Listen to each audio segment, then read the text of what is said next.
Hola, buenas tardes. ¿Cómo están todos?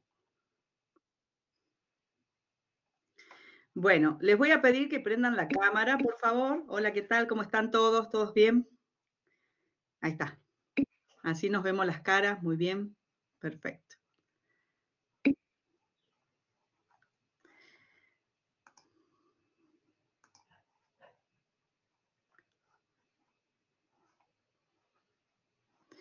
Vamos a empezar hablando. Hoy día nos toca hablar de la bolilla 5, de la bolilla 7 y de la bolilla 8, que es dominio imperfecto y condominio.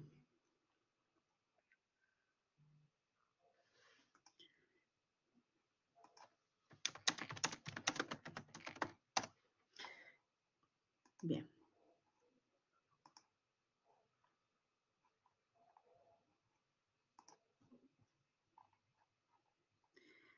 De acuerdo al programa,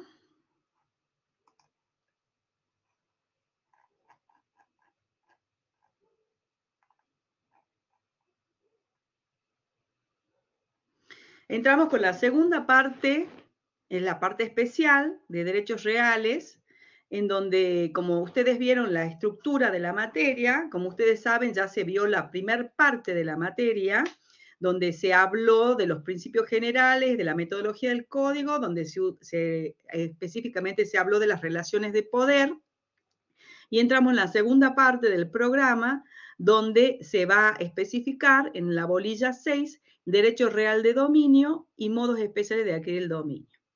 En este punto vamos a conceptualizar lo que es el dominio imperfecto, ¿sí? A partir del artículo 1941. ¿Alguien lo quiere leer? Así interactuamos. A mí me gustan las clases interactuadas para que sea un poco más dinámica, ¿sí? ¿Estamos? ¿Lo leo? Dale, por favor. ¿Vos sos Julia? Julia Elena. Sí, Listo. Julia. Bien, perfecto. Dominio perfecto, artículo 1941. El dominio perfecto es el derecho real que otorga todas las facultades de usar, gozar y disponer material y jurídicamente de una cosa, dentro de los límites previstos por la ley. El dominio se presume perfecto hasta que se pruebe lo contrario. Bien, con la definición que nos da el código, con la conceptualización que nos hace el código, lo primero que tenemos que tener presente es que el dominio imperfecto es parte de los derechos reales, ¿sí? Que otorga todas aquellas facultades que tiene el dominio pleno. Ustedes saben que el dominio pleno está constituido por el título y el modo, ¿sí? Y que necesariamente tienen que estar inscritos en cuanto se trate de bienes registrables, por ejemplo, de un inmueble, en la dirección de inmueble, en lo que es el registro de la propiedad. En esta circunstancia vamos a hacer la diferenciación. Ustedes saben que como tiene la metodología del código, la primer parte siempre habla de los principios generales. En esta parte específicamente en el Instituto de Dominio Imperfecto, ¿sí? Lo que hace es relacionar aquella situación donde están condicionados, ¿sí? Los elementos, ¿sí? Que tenemos que considerar del dominio perfecto. Si vamos a hacer un poquito una retroacción hasta el dominio perfecto y analizar puntualmente cuáles son aquellas facultades que tiene el dominio perfecto. Lo podemos leer del artículo. A ver, vamos de vuelta con el artículo, así lo vamos a tener en claro. Se me fue la lectora. Julia Elena. ¿Vuelvo Bien, a leer el 1941? por favor. El dominio perfecto es el derecho real que otorga todas las facultades de usar, gozar y disponer material y jurídicamente de una cosa dentro de los Sí, límites previstos por la ley. El dominio se presume perfecto hasta que se pruebe lo contrario. bien. De acá vamos a irnos directamente a las características. Ustedes las recuerdan, perpetuidad, exclusividad y las facultades excluyentes que salían de esa exclusividad y la extensión del dominio. Ahora, cuando el artículo 1946 habla de dominio imperfecto, ¿qué nos dice? Que está sometido a qué? A ver si lo podemos leer, el 1946. El dominio es, Sí, sí, cualquiera, el que quiera. dale compañero, El dominio es imperfecto si está sometido a condición o plazo resolutorio, o si la cosa está grabada con cargas reales. Entonces, para que hagamos un análisis más completo, partimos del concepto de dominio pleno al concepto de dominio imperfecto o no pleno. ¿Qué es lo que estaría afectando? Estaría sometido a una condición o plazos resolutorios. Plazos resolutorios quiere decir que no es perfecto. Cuando se cumpla la condición o el plazo resolutorio, ese dominio va a ser revocado y se va a volver a retrotraer al estado anterior. ¿Qué pasa si la cosa está grabada con cargas reales? ¿Cuál es la situación puntual de la carga de cuestión de grabada con cargas reales? Cuando hay una carga real, se dice que se le disminuye, se le quita la plenitud al dominio. ¿Por qué? Porque tiene un gravamen que pone en tela de juicio o inestabilidad aquella plenitud que tiene el dominio. Cuando hablamos de exclusividad, la carga real lo que hace es disminuir algunos de los elementos característicos del dominio pleno o perfecto. ¿Sí? Si ustedes recuerdan, no lo hemos leído, pero están en el artículo 19, 42, 43, 44 y 45, son las características del dominio pleno, que son la perpetuidad, la exclusividad y la exclusión, o sea, el dominio que es excluyente solamente para el dueño, que puede excluir a extraños del uso, del goce, del dominio, disposición de la cosa, para remover de aquella, con su propia autoridad, cualquiera de las turbaciones que puedan llegar a sufrir aquel dominio perfecto sobre la cuestión, la cosa. Entonces, ¿qué significa esto? Que el dominio imperfecto somete entonces aquel dominio pleno, ¿sí?, a una condición que puede ser un plazo resolutorio de volver en un término específico, volver al estado anterior. ¿Estamos hasta acá? ¿Se entiende? Yo tengo hecho un cuadrito que se los quiero mostrar. Vamos a buscar.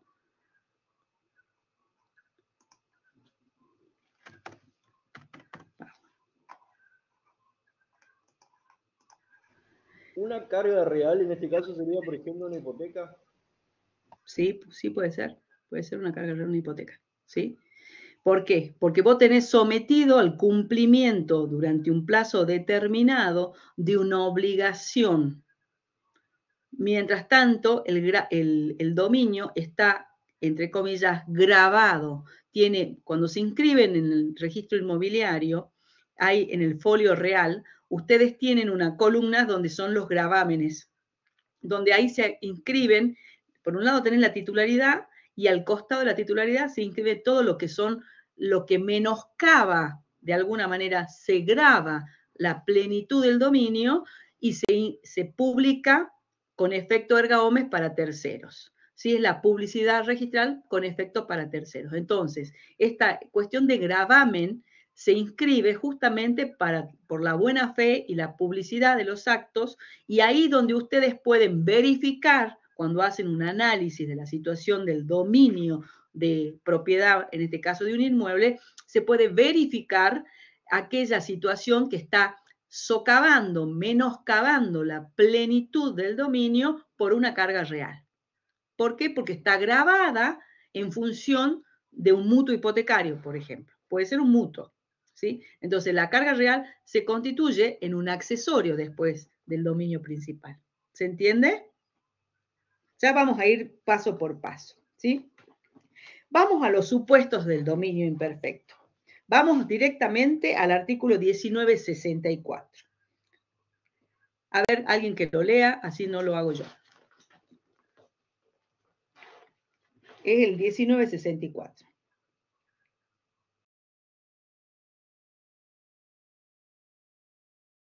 Esto es un feedback, así que a mí me gusta hacer feedback, lo vamos charlando, por eso les pido que estén las cámaras prendidas, ¿sí? Bien. Hemos saltado, para que ustedes se ubiquen en el código, todo lo que es la parte de régimen de cosas perdidas, adquisición de tesoro y apropiación, que son los modos de adquisición del dominio porque no es lo que vamos a analizar en este punto, sino que nos vamos directamente al artículo 1964, ¿sí? Que habla específicamente de dominio imperfecto. Y nos dice cuáles son los supuestos. ¿Cuáles son los supuestos del dominio imperfecto? Artículo 1964. Supuesto de dominios imperfectos. Son dominios imperfectos el revocable, el fiduciario y el desmembrado. El dominio revocable se rige por los artículos de este capítulo. El fiduciario por lo previsto en las normas del capítulo 31, título 4 del libro tercero. Y el desmembrado queda sujeto al régimen de la respectiva carga real que lo grava. Bien. Acá, este artículo lo que hace es especificar cuáles son los supuestos del dominio imperfecto. Si ustedes hacen en su cabeza un cuadro sinóptico, tenemos dominio pleno y dominio imperfecto. Dentro del dominio imperfecto hacemos 3 rayas. Es el dominio revocable, el fiduciario, que ya lo vamos a ver enseguida, o el desmembrado. Dentro del desmembrado hacemos una raya a continuación del desmembrado y ponemos cargas reales, que es lo que acabas de preguntar, Gerardo, ¿cuáles son las cargas reales? Son aquellas que gravan la condición de plenitud por una cuestión, ya sea un mutuo hipotecario, ¿sí? De manera tal que lo que hace es desmembrar el dominio pleno. Vamos a ver ahora puntualmente el 1965 cuando habla de dominio revocable. ¿Cuál es la condición del dominio revocable? La condición del dominio revocable, dice el artículo, es el sometido a una condición o plazo resolutorio, a cuyo cumplimiento el dueño debe restituir a quien se le transmitió. La condición o el plazo debe ser impuesto por disposición voluntaria o expresa de la ley. Las condiciones resolutorias impuestas al dominio se deben entender limitadas en el término de 10 años, aunque no puedan realizarse el hecho previsto dentro de aquel plazo o este sea mayor o incierto. Los 10 años transcurridos sin haberse producido la resolución, el dominio debe quedar definitivamente establecido y el plazo se computa desde la fecha del título constitutivo de dominio imperfecto. Vamos a analizar este artículo. La primera parte del artículo específicamente explica qué es el dominio revocable. Dice claramente que es cuando nos encontramos con una condición o plazo resolutorio. Cuando tenemos una condición, por ejemplo, ustedes saben, si vamos a las partes generales del derecho privado, estos se llaman modales. Ustedes saben que son los modos. Entonces, tenemos una condición que puede ser una condición específica de condición de resolución o un plazo. Lo más fácil es encontrar el plazo. La condición, por ejemplo, el día que se reciban de abogados o el día que, no sé, el día que ustedes adquieran una vivienda particular o el día, esa es una condición. El plazo resolutorio siempre es un término. O sea, con la diferencia entre condición y plazo, es que la condición es un hecho que debe acontecer, ¿sí? Este hecho tiene que ser expresado de manera voluntaria y convenida, ¿sí? Tiene que ser consensuado. Por lo tanto, tiene que existir un acto de voluntad, acto volitivo, ¿sí? Ustedes recuerden el concepto de acto jurídico, ¿sí? Discernimiento, intención y voluntad, fundamental para los actos jurídicos, de modo tal que la condición tiene que ser pautada, ¿sí? Tiene que ser explicada y pautada. Bien, en este orden, entonces, volvamos al artículo que nos dice que una vez sometido al plazo o condición resolutorio, cuyo cumplimiento el dueño debe restituir la cosa a quien se la transmitió. La condición o el plazo debe ser impuesto por disposición voluntaria o expresa, como les acabo de explicar recién, o expresada por la ley. Las condiciones resolutorias impuestas al dominio deben entender limitadas en el término de 10 años. El código en esto es expreso y pone un límite temporal como máximo de 10 años. ¿Y qué pasa en las condiciones que dice el código? Una vez que se cumple el plazo y que no pueda el hecho previsto dentro de aquel plazo o fuese mayor o incierto, a los 10 años, sin haberse producido la resolución, el dominio debe quedar definitivamente establecido. O sea, no hay chance. Se deben cumplir las condiciones o los plazos dentro del término de 10 años. O sea que el dominio revocable tiene término. No puede ser mayor de 10 años. ¿Estamos? Esta es una condición que establece la norma, de manera tal que es algo que está reglamentado y no se puede obviar. Está expresamente indicado. Entonces, ¿qué significa que vuelva al estado anterior? Lo que significa que se debe volver a constituir la plenitud del derecho. Ahora, el código nos dice algo que es importante tener en consideración. ¿Desde qué momento o desde qué punto se debe computar ese plazo? ¿Sí? Entonces nos pone como condición sine qua non la fecha del título constitutivo del dominio imperfecto. O sea, tenemos que contabilizar desde la fecha de título imperfecto.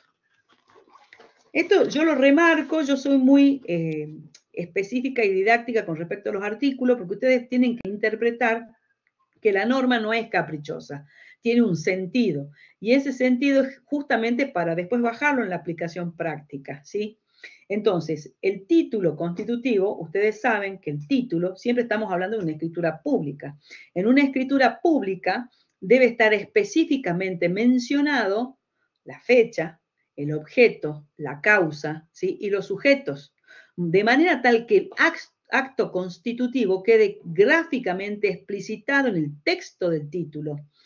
Otras cuestiones más que desde el punto de vista notarial que no vamos a ahondar en este momento, pero como nosotros somos estudiantes del derecho real, lo que nos interesa es que esté especificado, en este caso, bien determinado, la fecha en que se constituye el dominio imperfecto, porque es a partir de ahí en adelante que me corre el plazo.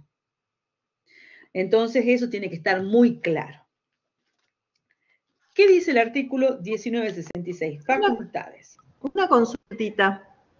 Sí, cómo no. Por ahí estoy preguntando una pavada, pero me queda la duda. Por favor, por eso está.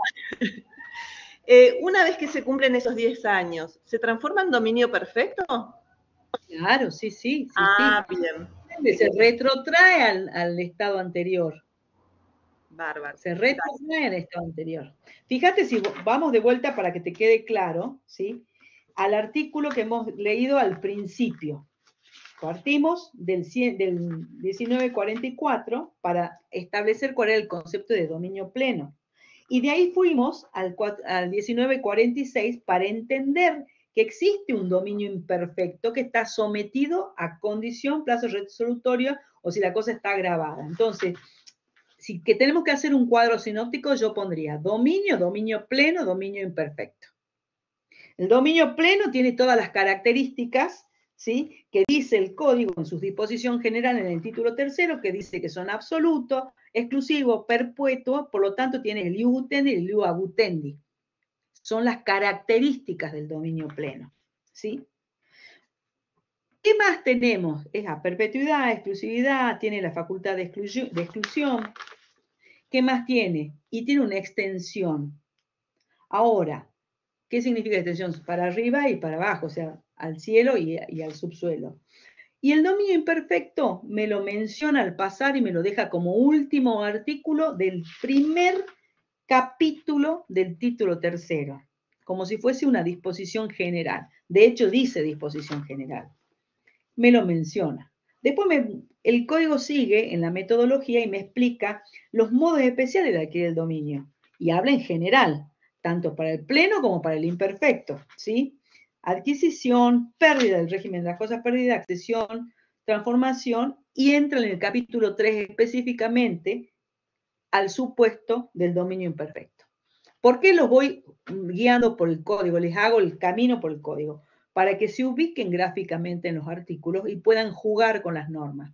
Si ustedes recuerdan, en la metodología del código después del 2015, lo que hizo fue tener un título preliminar con todos los principios generales que después son aplicados a los institutos del derecho. Y después tiene cada libro, tiene también su parte principal o preliminar, donde están los específicos principios de ese derecho, por ejemplo, en este caso el derecho real, o sea, el libro cuarto que específicamente habla de la relación de poder con las cosas, entonces habla de una parte general, esta es la metodología, y de la parte general van a aplicarse a los distintos institutos del derecho esos principios generales. Entonces, no sé si me siguen la hilación que les estoy contando. En el capítulo 3, específicamente me va a definir qué es el dominio imperfecto y me habla de 3 tipos: del revocable, del fiduciario, ¿sí? Y del desmembrado. Entonces, en este orden, ustedes tienen que tener en su cabeza bien graficado este cuadro sinóptico que les voy describiendo, que se los quería mostrar, pero no lo encuentro, pero se los voy describiendo como para que lo tengan estratificado. Entonces, entendiendo esto, el dominio imperfecto es algo que le está faltando al dominio perfecto, ¿sí? Bien.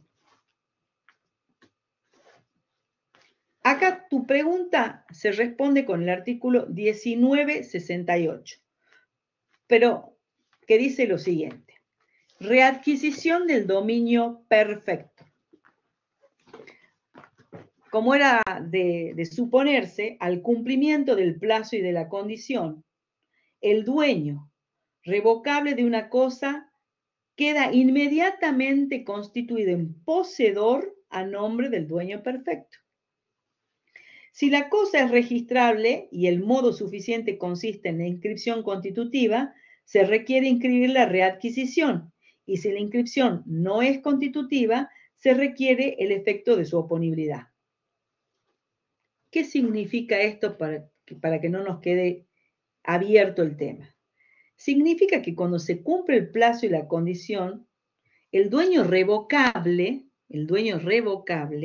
que no es el pleno, no es el perfecto, se constituye en poseedor. Cambiaría la condición del titular de dominio. Ya no es más titular de dominio revocable, es un poseedor. ¿Se acuerdan de ustedes del constituto posesorio? Bueno, es más o menos parecido, ¿sí? ¿Por qué? Porque cambia la condición de titular a poseedor. ¿Qué pasa? El derecho real, digamos. Claro, ¿me seguís? Abandona el derecho real ahí y ya se constituye en poseedor nada más. Exactamente. ¿Y posee en función de quién? Reconoce la titularidad. Exacto. Guarda con mezclar los conceptos, ¿no? Guarda, pues se los trato de hacer muy sencillos para no mezclarlos, ¿sí? Entonces, el plazo condición el dueño revocable de una cosa inmediatamente constituido en poseedor a nombre del dueño perfecto. Si vamos a ser un poco más técnico, vamos a tener que decir tenedor, porque reconoce el animus domini en otro. ¿Se entiende? ¿Se acuerdan ustedes de eso, no? Animus domini, ¿sí? Vamos un poquito más atrás. Dominio, título y modo. Título es el instrumento y el modo es la posesión, ¿sí? La tradición. Igualmente ahí hay un animus domini, ¿tá? El elemento subjetivo de creerse dueño, ¿sí? La diferencia entre el hecho de la posesión y el derecho es justamente una cuestión de título. Ahora, diferenciemos con la tenencia, que es cuando yo tengo, pero reconozco en otro el animus domini. Ese es un tenedor simple. ¿Se acuerdan de esa parte? ¿O se los estoy confundiendo más? Díganme, no los quiero confundir. No, sí, se entiende, profe, se entiende. Bien, perfecto. Entonces, si la cosa es registrable y el modo suficiente consiste en la inscripción constitutiva, se requiere la readquisición. Si la inscripción no es constitutiva, se requiere a efecto de su oponibilidad. ¿cuándo es una inscripción constitutiva de derechos reales y cuándo es una inscripción meramente declarativa de derechos reales? ¿Ustedes recuerdan esa parte? ¿La tienen clara o quieren que se las explique? Charlemos, a ver qué opinan ustedes. Les tiro algo que es de mucha actualidad en este momento. Si un bien inmueble, por ejemplo, o un bien mueble, ahí cambia la cosa. Primero, si es mueble o es inmueble. Pero también hay muebles registrables. No te olvides que los automotores son muebles y son registrables. Mientras tanto no se modifique, que está por salir o no a nivel nacional, la famosa modificación con ese decreto ley que están por sacar, decreto de necesidad de urgencia que están por sacar, que tiene media aprobación, ahí están hablando de que no se registraría más los bienes, los automotores. En el caso puntual del registro de automotor es constitutivo. Ustedes firman el 08, lo tienen que inscribir para ser titulares registrales. Es el caso más famoso, más gráfico para entender cuándo hay una inscripción registral constitutiva. En el caso del inmueble, ustedes inscriben para ser oponible a favor de terceros. Ustedes constituyen el dominio, es parte de la conformación, pero la constitución del dominio es a través de la escritura pública, tiene que tener título, modo y la inscripción, ¿sí? En el caso del automotor, ustedes ya tienen el modo, el título es el 08 y lo inscriben, recién ahí van a ser dueños. Esa es la diferencia entre constitutiva y declarativa. Otro registro declarativo, para que ustedes tengan una cuestión más gráfica, es el caso del registro civil de capacidad de las personas. ¿Cuándo? Constitutivo, el casamiento. Se casan y se constituye el casamiento. Ese es un registro constitutivo. Pero cuando nace una persona, cuando muere una persona, es un registro declarativo. Ya nació, ya se murió, vengo a declarar el nacimiento, vengo a declarar el fallecimiento. ¿Se entiende la diferencia? Entonces, para que tengamos en claro, volviendo al artículo, para volver a tenerlo bien en posición, dijimos que cuando se cumpla el plazo, el dueño revocable de una cosa queda inmediatamente constituido en poseedor a nombre del dueño del perfecto. Si la cosa es registrable y el modo suficiente consiste en la inscripción constitutiva, se requiere inscripción para la readquisición. Si la inscripción no es constitutiva, se requiere al efecto de su oponibilidad contra tercero. ¿Estamos claros en el artículo entonces? ¿Queda alguna duda con respecto a la readquisición del dominio perfecto? Es en respuesta a la pregunta que hiciste vos hace un rato. Muchas gracias, está perfecto. Bien, vamos un poquito más arriba, volvamos al 1966, facultad, dice. El titular del dominio revocable tiene las mismas facultades que el dueño perfecto, pero los actos que realizan están sujetos a la consecuencia de la extinción del derecho. Esto es razonable. ¿Por qué es razonable? Porque como es un dominio imperfecto, todo el ius utendi, el ius possedendi, las reivindicaciones y demás, todas las facultades que tenía el dueño perfecto están limitadas en el tiempo. Y todas esas cuestiones que generan derechos tienen una condición temporal. ¿Se entiende? Entonces, ¿puede hacer? Sí, puede. Todo, puede todo. Como el titular del derecho pleno. Pero tiene una consecuencia extintiva al momento de su revocación.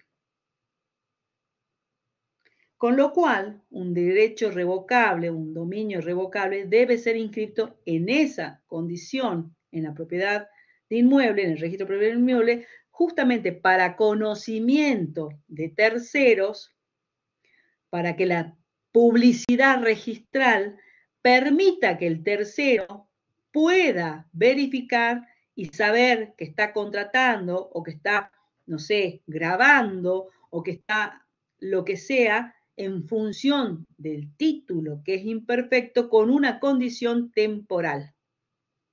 ¿Estamos hasta acá? ¿Qué es el efecto de la revocación?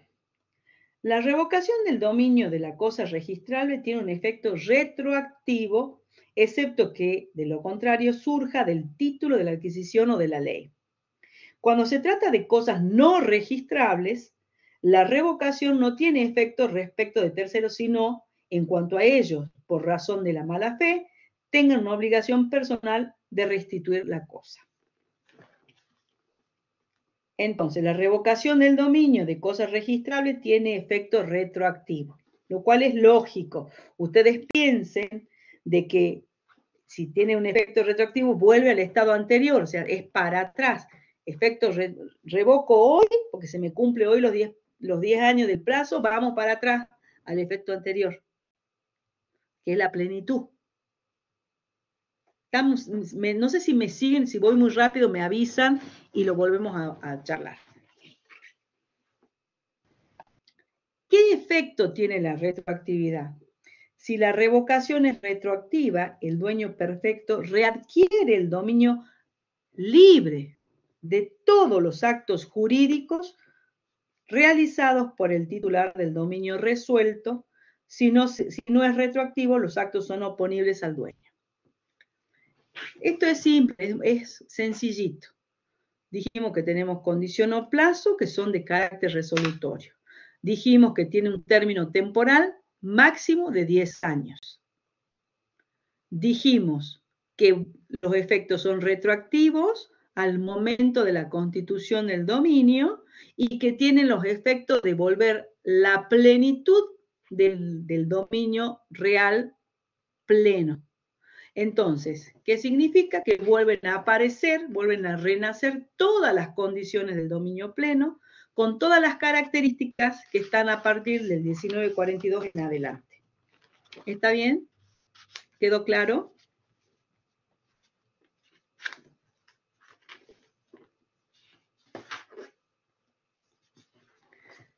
Es importante que lo tengan claro porque este es el momento de que lo charlemos. Si les queda alguna duda, me van diciendo.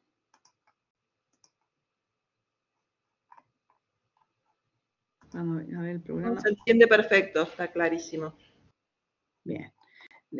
No es tan complicado, es simplemente el código, no les estoy dando ninguna cuestión de derecho comparado, ni mucho menos, simplemente como para poder entender el concepto. Entonces, lo que es el punto 1, que es dominio imperfecto, concepto y clases, estamos. Vamos con el dominio desmembrado o carga real, que es el 1888. Nos vamos para atrás.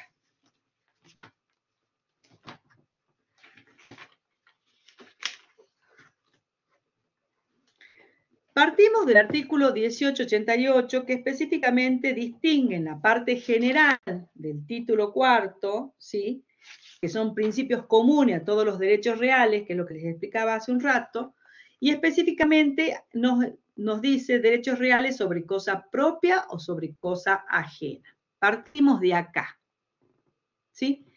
La carga o gravamen real son derechos reales sobre las cosas total o parcialmente propias, en dominio o en condominio, en propiedad horizontal, conjuntos inmobiliarios, tiempos compartidos, cementerios privados, superficie, si existe propiedad superficial. Los restantes derechos reales recaen sobre cosa ajena. Entonces, cuando hablamos del dominio desmembrado, partimos del artículo 1888 para distinguir dos cosas, lo que son dominios sobre cosa propia o dominios sobre cosa ajena. Enumera el código cuáles son los de cosa propia y cuáles son los de cosa ajena. Y ahí vamos. Con la relación al dueño de la cosa, los derechos reales sobre cosa ajena constituyen cargas o gravámenes reales. Las cosas se presuponen sin gravar, excepto prueba en contrario. Toda duda sobre la existencia de un gravamen real, su extensión o el modo de ejercicio se interpreta siempre a favor del bien grabado. Hace un rato les hablaba de derechos principales y derechos accesorios, que es el artículo que continúa, que es el 1889, y los derechos sobre cosas registrables y no registrables, que es el 1890. Por eso les explicaba hace un rato, y es importante interpretarlo de esta manera, que el código, cuando habla en la primera parte de los principios generales, lo mismo hace con cada uno de los libros que específicamente se refiere, en este caso, al derecho civil de derechos reales, que es el libro cuarto, que es la relación con la cosa, y acá en esta primer parte, que son las disposiciones generales, especifica a partir del artículo 1888 a los 1890 cuáles son los derechos sobre cosa propia o cosa ajena, cuáles son los derechos principales, los derechos accesorios, y cuáles son los derechos sobre cosas registrables y de las cosas no registrables. Teniendo en cuenta esto, que lo bajamos y lo analizamos directamente, como lo hicimos recién con el revocable o resoluble, que lo leímos, vamos a ir a la adquisición del dominio, como hemos dicho, el 68, que es el perfecto, que vuelve para atrás toda la situación.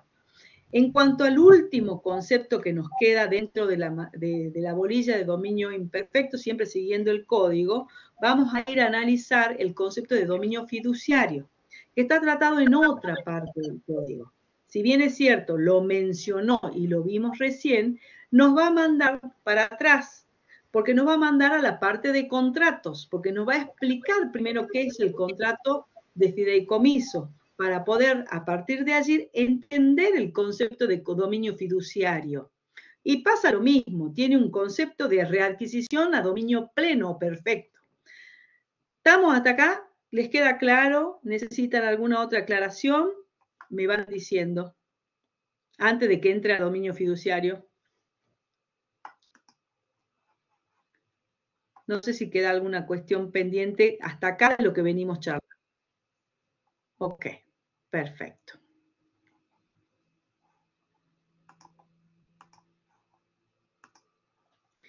Entonces vamos a ir al concepto de dominio fiduciario, vamos al 1701 y de ahí partimos para adelante. Vamos al código.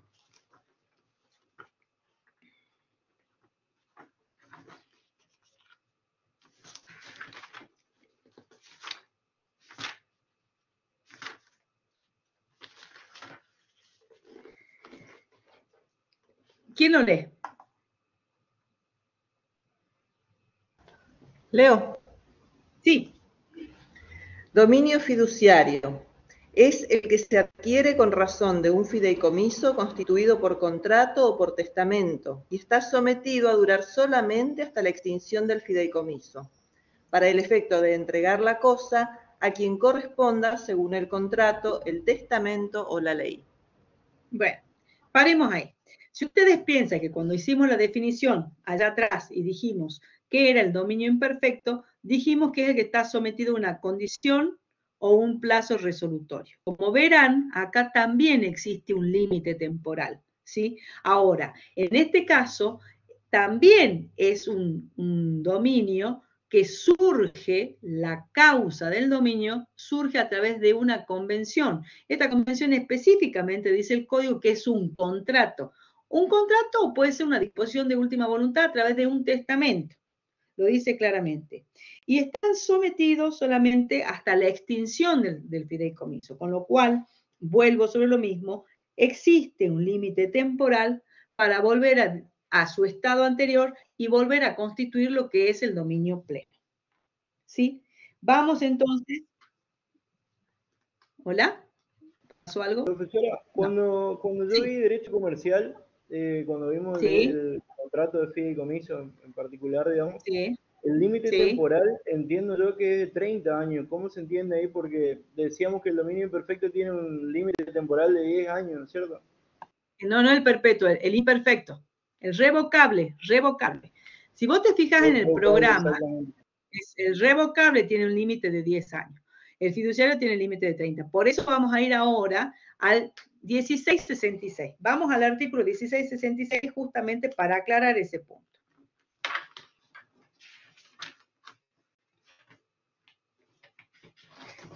Es contrato de fideicomiso. ¿Lo tenemos? ¿Lo leo? Sí, por favor. Hay contrato de fideicomiso cuando una parte llamada fiduciante transmite o se compromete a transmitir la propiedad de bienes a otra persona denominada fiduciario, quien se obliga a ejercerla en beneficio de otra llamada beneficiario, que se designa en el contrato, y a transmitirla al cumplimiento de un plazo o condición al fideicomisario. Bien. Como ustedes pueden observar, y como ya lo dijo acá el compañero, este es un contrato que está estipulado dentro del capítulo 30, específicamente dentro de las disposiciones generales, y me define el instituto. Dice que hay contrato de fideicomiso cuando existen, ¿cuántas partes? 3. Está el llamado fiduciante o el que transmite, o también el que se compromete, o sea, este es el contrato, todavía no estamos constituyendo el dominio fiduciario, entonces el que se compromete o transmite, ¿sí?, una propiedad, ¿sí?, de bienes a otra persona que se denomina fiduciario, fiduciante y fiduciario, y quien se obliga a ejercer en beneficio de otra llamada beneficiario, que puede o no ser siempre la misma persona, que se designa en el contrato y que al fin transmite el cumplimiento en un plazo o condición al fideicomisario. ¿Se entendió? La figura. Ahora, el contenido del contrato, bueno, ya sabemos, tiene que individualizar los bienes, tiene que determinar el modo de que otros bienes pueden ser incorporados al fideicomiso, existe el plazo o condición como requisito sine qua non, sigue estando la figura temporal. Identifica al beneficiario de manera determinada conforme al artículo 1671 y el destino de los bienes, ¿sí?, tiene que estar claramente identificado en cuanto a la finalización del fideicomiso con indicación del fideicomisario que debe transmitir la manera de determinarlo conforme al artículo 1672, que puede ser o no el beneficiario o el mismo fideicomisario. Eso es un tema específico del contrato. Ahí vamos al tema del plazo. El plazo está estipulado en el 1668 puntualmente, como lo dice el compañero, donde pone un límite mayor al del revocable, diciendo que dura no más de 30 años, desde la celebración del contrato, excepto que el beneficiario sea una persona incapaz o con capacidad restringida, que en ese caso puede durar hasta el cese de la incapacidad o de la restricción, ¿sí? Este plazo, como bien lo dice acá el código, que es mayor, es porque surge de una figura que es bastante compleja, donde tiene una finalidad diferente al del dominio revocable. Esto es más amplio y hoy día se usa mucho para cuestiones de fideicomisos inmobiliarios. O sea, tiene una finalidad mayor, ¿sí?, diferente a la que tiene el dominio revocable. Pero bueno, el punto, para que tengamos en consideración, es que estos dominios imperfectos tienen límite temporal. Tienen límite, es una característica puntual del dominio imperfecto, o sea, se revocan o se revierten, ¿sí?, al momento de cumplirse la carga o la condición en el término que corresponda para volver a constituirse en dominio pleno, perfecto. Este es el quid de la cuestión. Pero bueno, entendiendo lo que es la figura del fideicomiso como contrato, como instituto o como causa del dominio fiduciario, ¿sí?, tenemos que volver entonces al artículo 1701 para entender la forma o el motivo de formación del dominio fiduciario. Vamos de vuelta al 1701 y vamos a leer todos los artículos que continúan.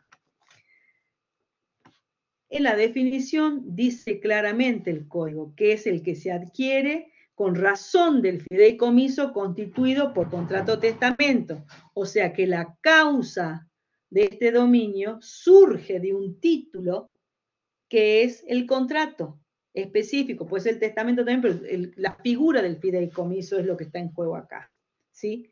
Y que va a estar sometido solamente hasta la extinción del temporal del contrato, ¿sí?, con el efecto de entregar la cosa a quien corresponda. O sea, esto que decíamos hace un rato, en el contrato tiene que especificarse cómo se constituye la figura del fideicomiso y cómo se termina dando vuelta que volviendo al beneficiario del fideicomisario, ¿sí? La plenitud del dominio.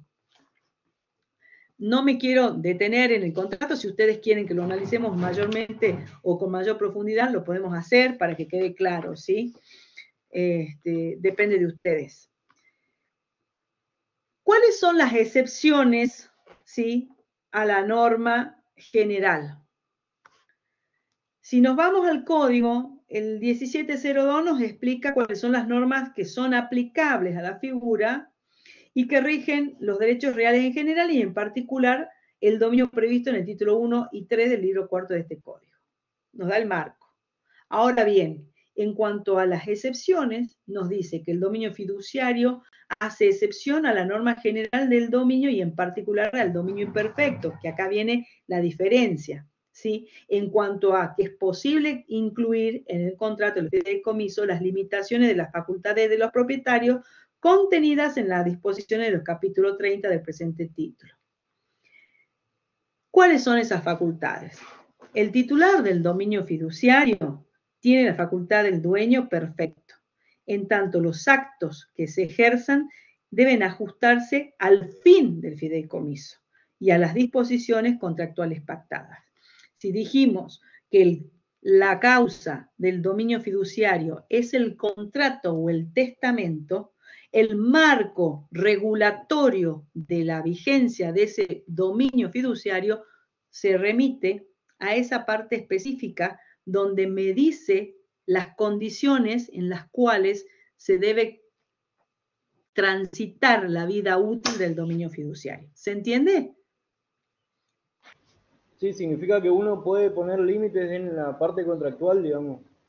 Exactamente. Uno, como bien sabemos, este código es amplio en cuanto a la autonomía de la voluntad de las partes. Significa que en el contrato de fideicomiso, tanto como en el testamento, el dueño pleno del dominio, ¿sí?, pone las condiciones de ejercicio. Esta es una diferencia sustancial con el dominio revocable. De manera tal que dice, el fiduciario hace excepción a la normativa vigente en el código y dice que, en contrario con las limitaciones a las facultades del propietario contenidas en disposiciones generales, teniendo como consideración el fin del fideicomiso y las disposiciones contractuales. Ahora bien, irretroactividad, dice la norma 1705. La extinción del dominio fiduciario no tiene efecto retroactivo respecto de otros actos realizados por el fiduciario, excepto que no se ajusten a los fines del fideicomiso y a las disposiciones contractuales pactadas y que el tercero adquirente carezca de buena fe y sea a título oneroso.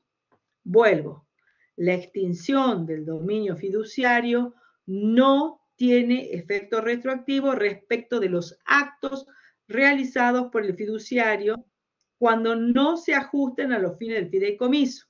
Ojo con eso, ¿sí? ¿Cuándo se readquiere el dominio perfecto? Producida la extinción del fideicomiso fiduciario de una cosa que inmediatamente constituido en poseedor a nombre del dueño perfecto, pasa exactamente lo mismo que el revocable. Si la cosa es registrable y el modo suficiente consiste en la inscripción constitutiva, se requiere inscribir la readquisición. Si la inscripción no es constitutiva, se requiere a efecto de su oponibilidad. Vuelvo sobre lo mismo que dijimos cuando hablábamos de publicidad registral. Hay que distinguir de lo que estamos hablando. En este caso sí hablamos de inmuebles, sí estamos hablando de dominio perfecto y dominio registrable, ¿sí? De modo tal que se requiere la inscripción en el registro de la propiedad inmobiliaria a los efectos de notificar de la publicidad registral para tener efecto erga omnes contra terceros, ¿sí? ¿Cuándo no es retroactiva o son oponibles al dueño aquellos efectos? El 1707 dice, cuando la extinción no es retroactiva, son oponibles al dueño perfecto todos los actos realizados por el titular del dominio fiduciario. Si la extinción es retroactiva, el dueño perfecto readquiere el dominio libre de todos los actos jurídicos realizados. Entonces, como ustedes pueden analizar en este pantallazo rápido que hicimos del dominio imperfecto, yendo artículo por artículo, tenemos que tener en claro entonces la definición, primero de dominio, del dominio pleno y el dominio imperfecto. Del dominio imperfecto, revocable, desmembrado y fiduciario. El revocable tiene una condición o plazo resolutorio y vuelve al estado anterior. El desmembrado tiene una carga real, de modo tal que implica una afectación, un gravamen. No me pone un plazo. El dominio fiduciario tiene como causa de su nacimiento un contrato o un testamento. Las condiciones establecidas por acuerdo o voluntad de las partes en el contrato son la regla de su realización o su vida útil. ¿Qué nos pone el código como condición? Dos cuestiones, que la readquisición del dominio perfecto, la extinción del dominio fiduciario, queda inmediatamente constituido en poseedor a nombre del dueño perfecto. Y su efecto no es retroactivo y no son oponibles al dueño, solo aquellos actos utilizados o creados por el dominio, el dueño del dominio fiduciario, y esa extinción es retroactiva al dueño perfecto que readquiere el dominio libre de todo acto jurídico realizado con anterioridad. ¿Se entendió? A ver las caras, quiero verle las caras. ¿Está claro o es una mezcla? Quiero que me digan, porque para eso estoy, para que si tenemos que volver a reforzar, volvemos a reforzar. No, está claro, está claro. Sí, sí, sí. Bueno, hasta acá es la bolilla de dominio perfecto. Denme 3 minutos que abro la puerta, que me está volteando la puerta el perro, y ya continuamos con condominio. Piensen si hay algo que aclarar, tienen 2 minutos para que peguen una revisada y cerremos el tema de dominio perfecto. Ya vuelvo.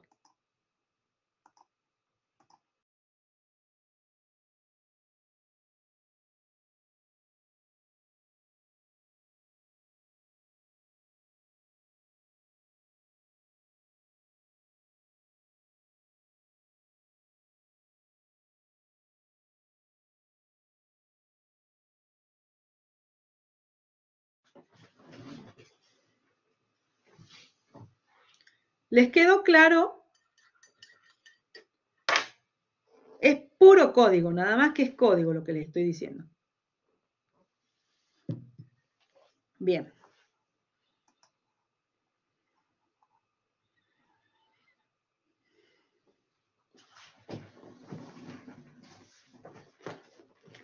Bien.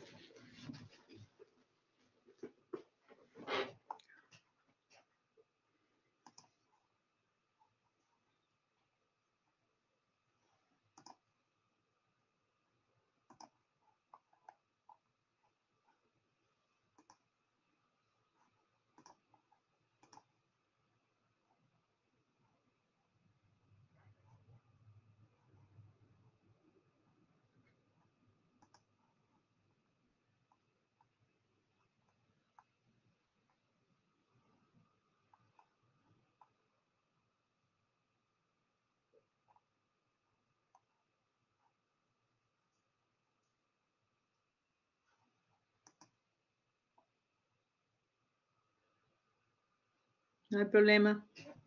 Bueno, vamos a hablar entonces, si ya estamos todos de vuelta, pasemos entonces al condominio.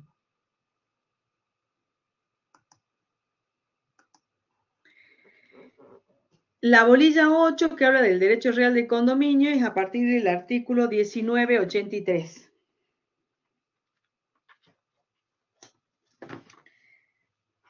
estamos siempre dentro de la parte ya especial del derecho real, de dominio.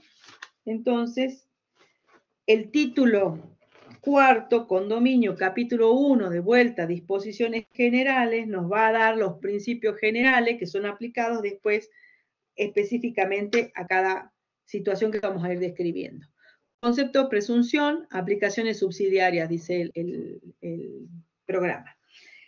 El artículo 1983 denomina condominio al derecho real de propiedad sobre una cosa que pertenece en común con varias personas y que corresponde a cada una de ellas en una parte indivisa. La parte de los condóminos se presumen iguales, excepto que la ley o el título disponga otra proporción. Esto es importante entender el concepto de condominio, porque siempre hablamos de una cuota ideal o una parte indivisa.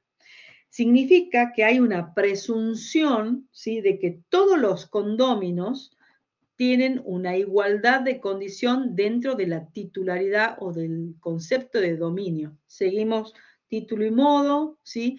Título, estamos hablando siempre de una escritura pública que específicamente puede nacer de un contrato, ¿sí?, o de un testamento. Por ejemplo, en adjudicación también puede haber un condominio, una sucesión, puede existir un condominio, puede surgir un condominio, y se debe especificar la cuota ideal de cada uno de los condóminos. Son titulares registrales, dominio pleno de cosa propia en común. El concepto es la comunidad. ¿Cuáles son las aplicaciones subsidiarias que establece el Código en el artículo 1984? Las normas subsidiarias, dice el título, se aplican todas las disposiciones legales o convencionales a todo supuesto de comunión de derechos reales o de otros bienes. La norma que regula el dominio se aplica subsidiariamente a todo el título. Vuelvo. Entonces, estamos dentro de un concepto de derecho real de dominio común, con lo cual tiene las mismas características del derecho real de dominio que habíamos hablado en el 1942. Entonces, la circunstancia de distinción del concepto es la comunidad de titularidad dentro de una cosa única, común. ¿Cuál es el destino que debe tener? El destino, el artículo 1985 nos dice que el destino de la cosa común se determina por la convención o por naturaleza de la cosa o por el uso normal al cual estaba efectuada de hecho. Cuando hablamos de convención, estamos hablando de convención de partes. Como hablamos de un título que da nacimiento, tiene que ser la causa del nacimiento del dominio, es el título da las pautas, ¿sí?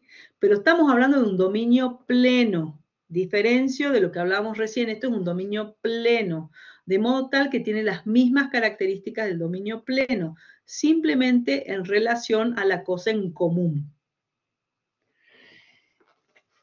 El uso y goce de la cosa da a cada condominio o conjunto individualmente, puede usar y gozar, el ius utendi, el ius possedendi, de la cosa común sin alterar su destino. O sea, el destino de la cosa común no puede ser alterado, ius variandi, ¿sí?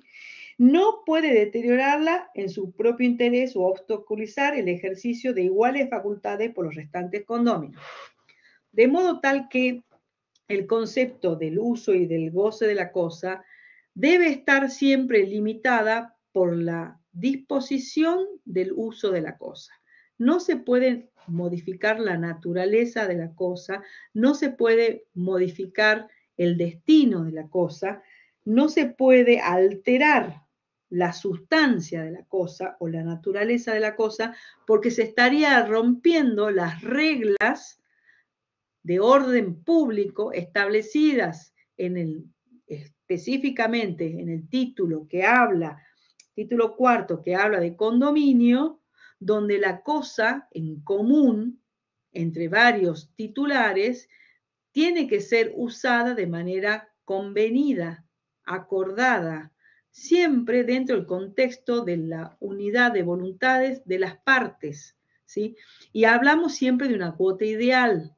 ¿Se puede organizar o distribuir el uso? Sí, perfectamente bien. Se puede organizar y distribuir el uso. Se conviene. Es una convención entre las partes. En cuanto al uso y el goce, ¿es excluyente? ¿No es excluyente?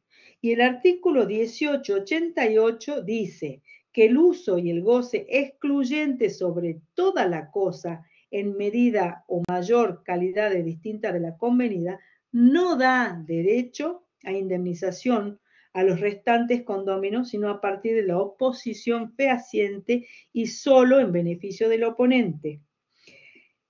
Este artículo es lo que se llama el ius prohibiendi. ¿Qué significa? Que a partir de oposición fehaciente en cuanto al uso y goce de la cosa, ¿sí?, genera entonces un beneficio de indemnización por excluir del uso y del goce de la cosa particular al restante de los condóminos. Habíamos hablado del convenio de uso y goce, lo dije sin leer el artículo, es el 1987, que los condóminos pueden convenir el uso y el goce alternativamente, o la cosa común, o que se ejercite de manera exclusiva o excluyente sobre determinadas partes de la materia. Esto es convención pura, es un acuerdo de partes. En cuanto a las disposiciones puntuales de relación de la facultad con la cosa o con la parte indivisa, el código nos dice que cada condómino puede enajenar, porque al ser un dominio pleno, puede disponer de su cuota ideal. Dominio pleno, hago lo que quiero, pero tengo la limitación que no puedo alterar la sustancia ni la naturaleza del bien, ni la finalidad del mismo. Pero sí lo puedo vender. Sí lo puedo vender, lo puedo grabar en medida de mi parte indivisa, sin el asentimiento de los restantes condóminos. Los acreedores pueden embargar y ejecutar sin esperar el resultado de la partición. La renuncia del condómino a su parte acrece a los otros condóminos. Entonces, vuelvo.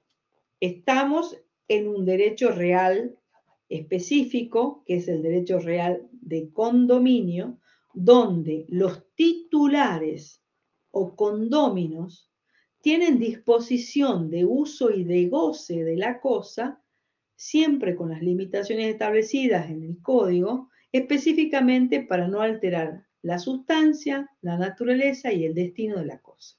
Punto 1. Punto 2. Puedo, como titular del derecho real de condominio, usar, disponer, grabar, enajenar mi cuota parte ideal. Se llama cuota parte ideal, porque implica que no soy dueño de una habitación o de un baño, soy dueño del todo en una cuota parte ideal. ¿Se entiende? Entonces, teniendo en consideraciones específica mención de qué es el derecho real de dominio, las limitaciones me marcan, me definen la forma de uso y de goce. Me marcan y me definen la disposición con relación a la cosa. Y me marcan y me definen las facultades en relación a la parte indivisa. ¿Estamos hasta acá? El programa dice obligaciones de los condóminos y nos manda al artículo 1991. ¿Qué dice el 1991? ¿Alguien me lo lee? Lo leo, profe, si quiere. Bueno. Artículo 1991. Gastos. Cada condómino debe pagar los gastos de conservación y reparación de la cosa y las mejoras necesarias y reembolsar a los otros lo que hayan pagado en exceso con relación a sus partes indivisas. No puede librarse de estas obligaciones por la renuncia a su derecho. El condómino que abona tales gastos puede reclamar intereses desde la fecha del pago. Bien. Cuando hablamos de las obligaciones de los condóminos, estamos hablando de las contribuciones a los gastos, tanto en la reparación como en la conservación en este caso hagamos de cuenta que tenemos un inmueble, tenemos un campo.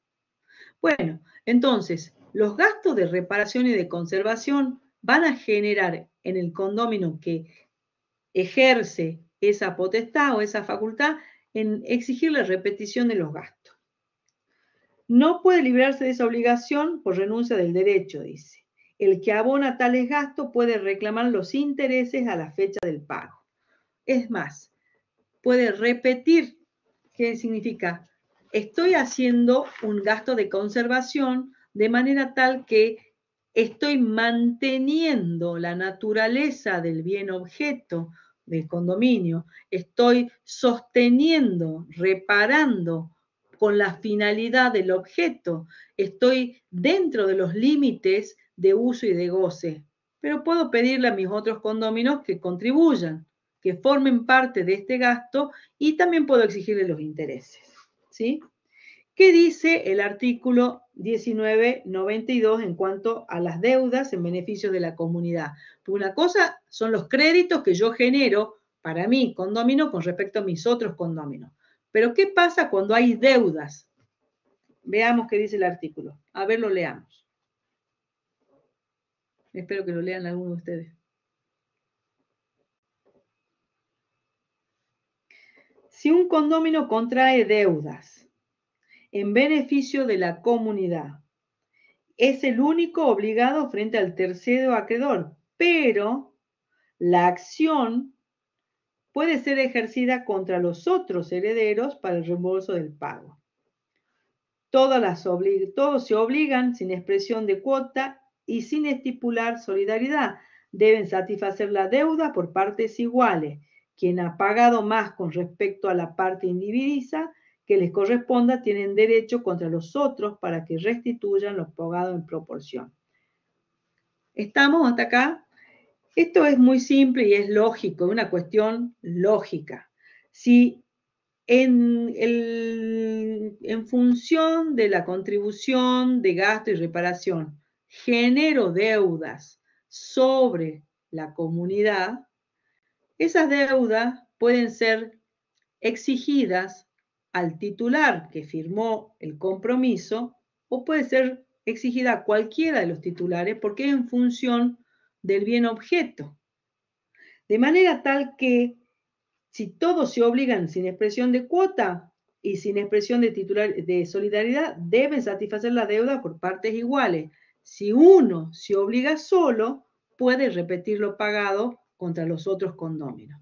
Es una cuestión crediticia, ¿sí? Ustedes piensen de que no se trata del derecho real, se trata de lo que genera este derecho real en condominio con otras personas en igualdad de condiciones, ya sea que tu cuota parte sea más o menos. Se presume que son todas iguales, pero como nace de un contrato o nace de un testamento, puede especificarse la cuota parte ideal de cada uno de los titulares, iguales o diferentes. Y esa responsabilidad respecto de deudas sobre el inmueble va a responderse en proporción a su cuota parte. ¿Se entiende esta parte? ¿Está claro? No sé si hay alguna duda. ¿Sí? ¿Qué pasa con la administración? Imposibilidad de uso y goce común. Artículo 1993. Si no es posible el uso y goce común por razones atinentes a la propia cosa o por oposición de alguno de los condóminos, estos reunidos, y acá entre comillas, en asamblea deben decidir sobre su administración.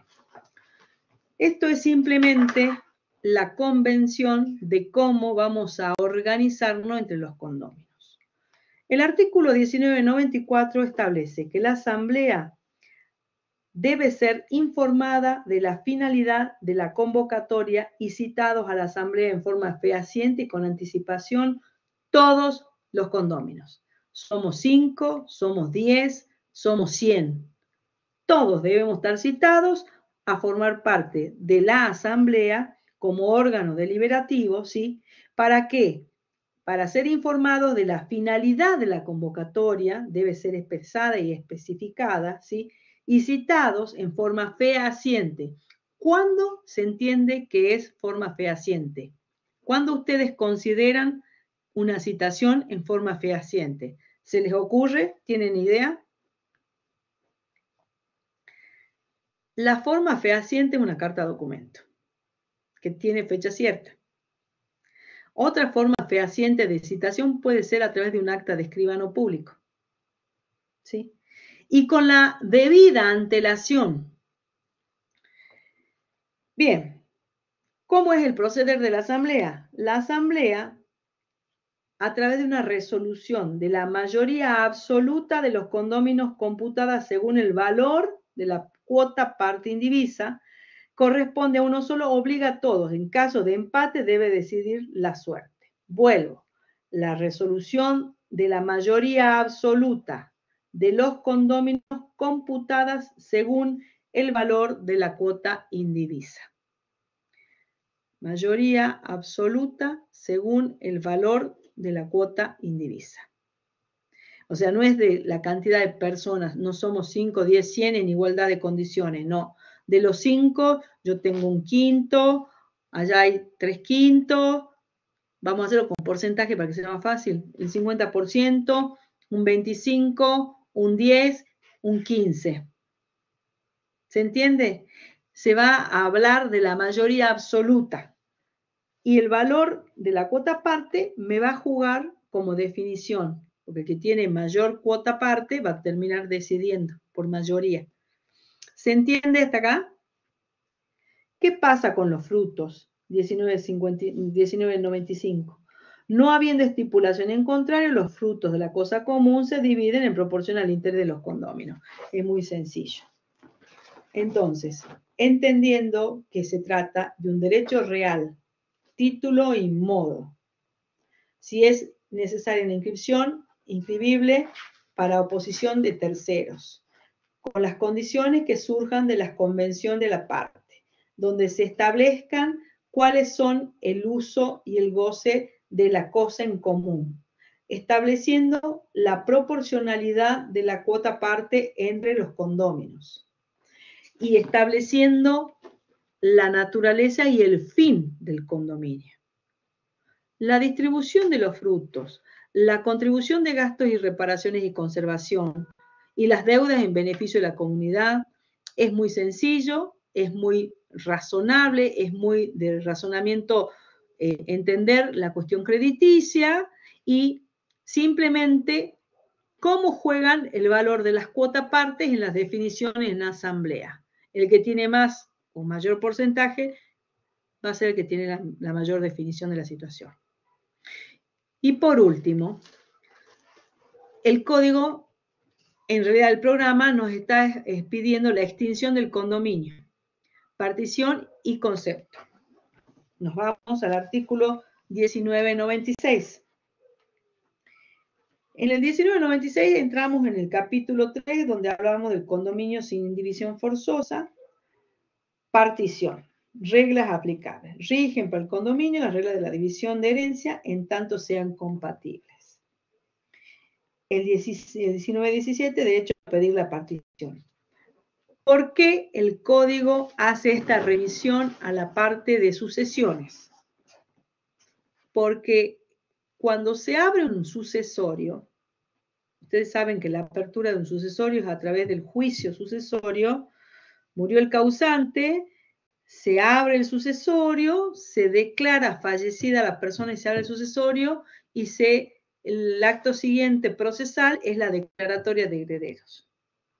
Una vez hecha la declaratoria de herederos con todas las cuestiones procesales que hay en el medio, se realiza el inventario, el avalúo de lo que vendría a ser el patrimonio del causante. En ese momento, hasta la partición y la adjudicación, existe lo que se llama una comunidad de bienes indivisa. ¿Sí? Entonces, estamos en una condición de comunidad indivisa, equiparable al condominio. Entonces, el código lo que hace es remitir por una regla neumotécnica a las condiciones y resoluciones aplicables de el tratamiento de la herencia. ¿Cuándo entonces tengo derecho a pedir la partición? ¿Y qué dice el código? 1997, alguien que lo lea, por favor, me estoy quedando sin voz. Artículo 1997. Derecho a pedir Sí. la partición. Excepto que se haya convenido la indivisión, todo condómino puede, en cualquier tiempo, pedir la partición de la cosa. La acción es imprescriptible. Bien. La condición que nos da el artículo es que puede ser requerida en cualquier tiempo. No hay un tiempo específico. ¿Y cuál es la acción que tiene habilitado? Es la acción de partición, justamente de división de condominios, que es imprescriptible. No tiene un término. ¿Cuándo entonces la adquisición por un condomino? ¿Cuándo se hace la adquisición por un condomino? Vamos, por favor, al artículo 1998.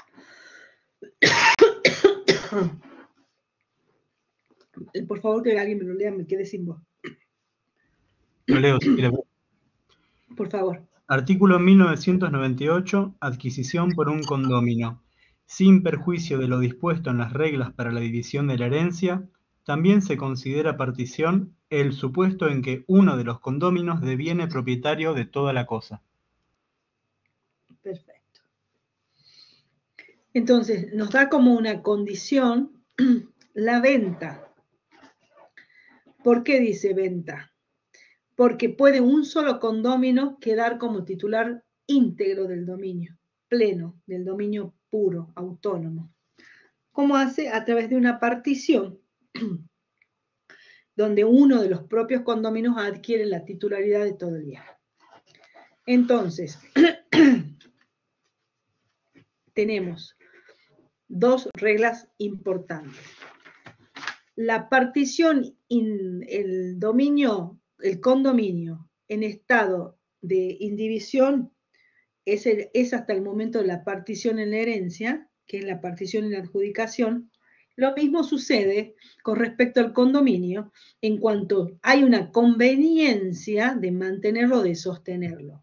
En cuanto uno de los titulares del condominio, un condómino, requiere la adquisición del todo, puede ofrecer comprar a los otros condóminos su cuota parte ideal, comprendiendo de esta manera directamente la adquisición por un condomino de la totalidad y concluyendo en un único dominio pleno del bien que estamos hablando. ¿Se entiende? ¿Se entiende hasta acá? Entonces, la extinción del condominio es a partir de la partición. La partición en la distribución de las cuotas partes o de los porcentajes que les corresponde a cada uno de los condóminos de acuerdo a las previsiones de la ley que lo dicen en dos formas. Una convención de las partes. Uno de ellos puede adquirir la totalidad, si lo puede hacer. Pueden vender y deshacerse del condominio, sí pueden vender y deshacerse del condominio, y pueden también, a su vez, ¿sí? Extinguirse el condominio a través de la adquisición de uno solo de ellos de la totalidad de las cuotas parte. Generalmente es a través de la venta. ¿Estamos hasta acá? Bueno, en este concepto vamos redondeando y me preguntan a ver si tienen alguna duda, alguna facultad que les haya quedado pendiente, alguna cosa que no hayan entendido. Hice un pantallazo muy general guiándome por el código y siguiendo la estructura del programa. ¿Alguna pregunta? Profe, yo tengo una duda en función a lo que es la asamblea de condóminos. Teniendo Vamos, en cuenta decime. que tiene una naturaleza como de participación de todos, a pesar de las partes alicuotas que tienen de la parte indivisa de la cosa, Sí, si por ejemplo hay sí. algún condómino que posee un 90% y después el resto está dividido, por ejemplo, en 3 condóminos, ¿no generaría eso siempre una situación derivada en la que siempre esa persona o ese condómino va a tener la mayoría absoluta en todas las Sí decisiones la que se tiene, tomen? es que sí la tiene. El problema es en la asamblea, el problema se presenta en la asamblea cuando, por ejemplo, esa persona que tenga el porcentaje mayor, ¿sí? Y tome una decisión en situación disvaliosa con los otros condóminos, no tiene que alterar sustancialmente la finalidad del condominio. O sea, cuando vimos el principio general y dijimos que no se puede alterar la sustancia, no se puede alterar la finalidad ni la naturaleza, este es el punto donde mantienen todos dentro del interés del condominio. Ahora bien, si la mayoría, ¿para qué se llama la asamblea? Por dos cuestiones, por la imposibilidad de uso y gozo de forma común, ¿sí? O por la situación de disolución o de extinción del condominio. Entonces, en este caso, el señor que tenga mayor proporción en la definición tendrá que ofrecer en compra a sus otros condóminos las cuotas partes ideales para tener directamente la totalidad o por lo menos la plenitud, llegar a la plenitud del dominio. ¿Se entiende? La asamblea se lo instituye como un órgano deliberativo para hacer algunas cuestiones que tengan que ver con la disposición de uso y goce de las cosas, o la cuestión de la finalidad en sí misma, ¿sí? Acuérdense de que la finalidad y la naturaleza está constituida allá en el contrato, en la convención de las partes, o por disposición de la ley, o por disposición de un testamento. O sea, no es algo que pueda mutarse sin voluntad común de las partes. ¿Me explico? Sí, Luego sí, profe. tiene que ver, porque si vos te fijas cuando habla de administración, dice, no es posible el uso en común por razones atenientes a la propia cosa, a la oposición de algunos de los condóminos. Estos reunidos en la asamblea deben decidir sobre su administración. No es otra cosa más que eso. Porque si vos me cambias la esencia o la finalidad, me cambias el concepto. Para eso está la extinción. ¿Se entiende? Sí, sí, gracias, profe. ¿Queda claro? Bien. Bueno, muchachos, no sé, sé que están Profe, preparando parciales. Sí, sí. disculpe, yo tengo una cuestión más bien administrativa, de que nosotros tenemos nuestro primer parcial este miércoles, ¿no? Y Sí, después efectivamente. tenemos, dentro de 2 semanas, tenemos el parcial que termina de abarcar toda la materia, digamos, prácticamente 2 semanas para repasar 10 unidades. ¿No hay Sí. posibilidad alguna, teniendo en cuenta que la entrega de regularidades es el 14 de junio, ¿no hay posibilidad alguna que se extienda un poco más esa fecha? Porque académicamente uno está acostumbrado a dar una materia entera mínimo hasta junio, y por ahí apurarlo a 23 de mayo, nosotros, por ejemplo, estamos participando de las clases, nos parecen súper dinámicas y nos ayudan con los temas, pero estamos viendo que no vamos a llegar a dar todas las unidades en su Totalidad. totalidad, como para dar Bueno, bien con la promoción. bien, bien, bien. Entiendo. Yo tomo tu pedido, se lo hago extensivo al resto de la cátedra, la doctora Guadalupe Valdés, que es la adjunta. Después estamos todos los restantes integrantes. No es algo que yo lo pueda decidir y no sé si las fechas son puestas por la facultad. La verdad que no lo sé. Me parece que sí. De todas maneras, igualmente yo tomo tu pedido, Camila, y lo hago extensivo a la cátedra. Si ustedes ven, yo les doy un consejo y les recomiendo. Yo no tengo problema, sé que han tenido una clase de repaso con el doctor Facundo Cisnero, sé que es muy didáctico, están puestos los Power, hay colgada en la plataforma un montón de documentación y requisitos que ustedes que los van a necesitar, pero no tenemos ningún inconveniente si tienen que hacemos una clase de refuerzo, no tengo problema, yo estoy a disposición, igual que toda la cátedra, y lo podemos hacer fácilmente. La materia es una materia sumamente linda, bueno, no es porque la demos nosotros, sino porque realmente es de mucha utilidad práctica. Vos la tenés que pensar siempre bajándola al llano, a la vida cotidiana, esto que te decía, por ejemplo, cuando hablábamos de los bienes registrables y no registrables, cuando es constitutivo y cuando es declarativo, no es nada más allá que una cuestión lógica. El código nuevo es fácil, son institutos totalmente manejables, no tienen nada de difícil, simplemente hay que leer el código y tratar de seguirlo, ¿sí? En esta hilación que venimos haciendo de la metodología del código. Decime si te ha pasado o te ha surgido alguna dificultad con cuál de la parte de la materia que hasta acá hayas visto, porque sé que tienen ustedes el parcial hasta la bolilla, hasta la anterior a la bolilla. Justamente yo estoy dando 2 bolillas que no estarían integrando. Estoy dando la bolilla 8 y la bolilla 7. Parcial abarca hasta el final, el problema más que nada es con el segundo parcial, y no por el contenido, sino que uno verdaderamente quiere llegar con todo el contenido bibliográfico. Por ejemplo, la cátedra recomienda Keeper, y uno para entender los temas, por lo menos a mí Keeper me ha resultado grandioso. El tema es que por ahí, con la cantidad de hojas y el tan poco tiempo, uno verdaderamente quiere llegar y promocionar, y no solamente habiendo leído el código. Es una materia tan linda que el profe Facundo también nos fue ayudando y fuimos entendiendo y relacionando los temas, pero uno por ahí necesita de esa bibliografía, terminar de leerla.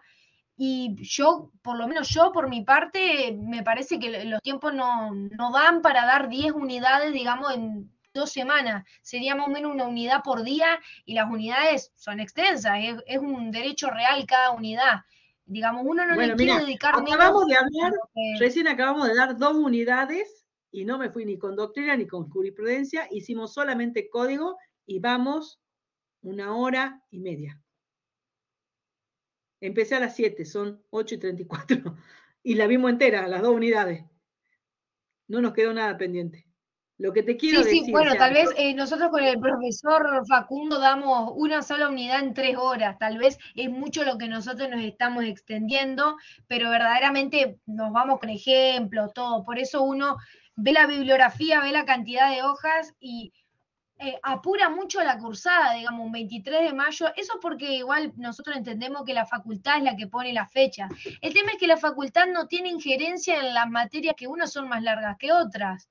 Digamos, poner 2 parciales uno atrás del otro. Esta materia en el plan viejo era anual, y con el plan nuevo la hicieron cuatrimestral. O sea, imagínate que la acotaron tremendamente. Por eso te vuelvo a repetir, efectivamente vos la materia la podés estudiar de tratado, que son, ahí tenés Alterini, por ejemplo, que te lo recomiendo si lo querés leer en profundidad, está en la biblioteca de la facultad, ustedes pueden entrar libremente. De hecho, en este momento yo tengo abierto acá Thomson y Reuters de la facultad y tengo la bibliografía abierta, la tenés, pero no te podés ir tan extensa en la bibliografía. La bibliografía te acompaña, te ilustra, te amplía, pero vos tenés que estudiar con el código, porque vos lo que tenés que interpretar es el código. Por eso que yo te recomiendo, Creeper es sumamente didáctico, Garduffer de Wendy también, o sea, son todas las bibliografías que están citadas dentro del programa. Han hecho mucha bajada de jurisprudencia como para que tengan ejemplos vivos y los puedan bajar a la realidad.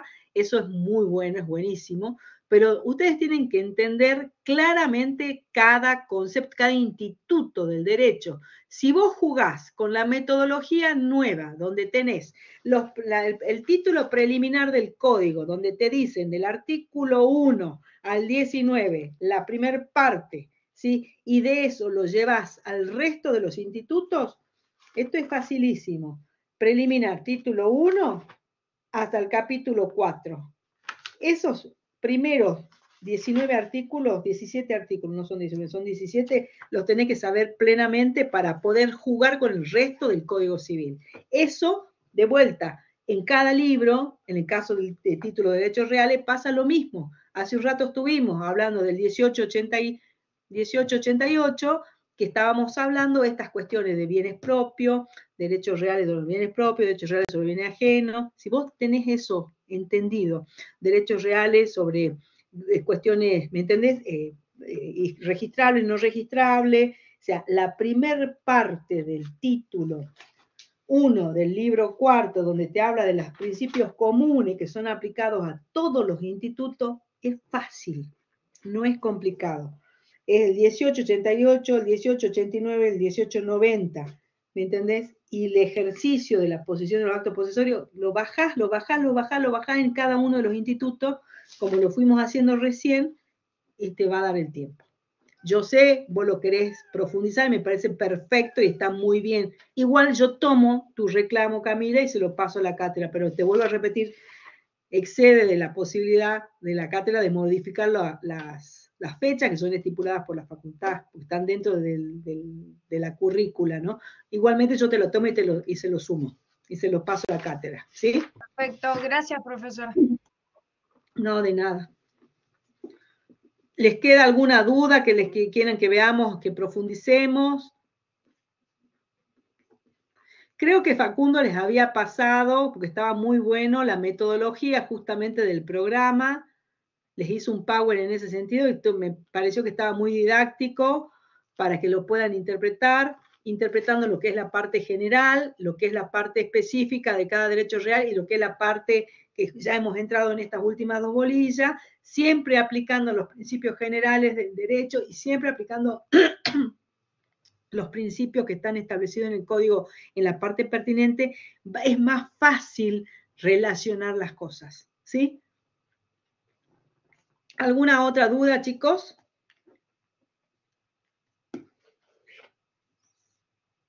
No, profesora. Bueno, perfecto. Igualmente yo tomo tu reclamo y se lo paso a la cátedra. Ya mismo lo pongo en el chat de los docentes.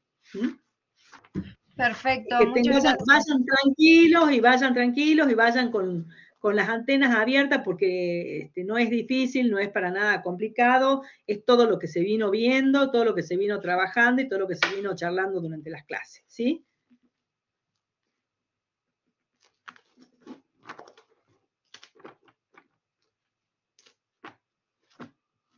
¿Ok? Entonces no los detengo más. Hasta Bueno, la próxima, que tengan profe. buenas tardes y que cualquier cosa estamos a disposición. Bueno, listo, buenísimo. Chaucito. Gracias.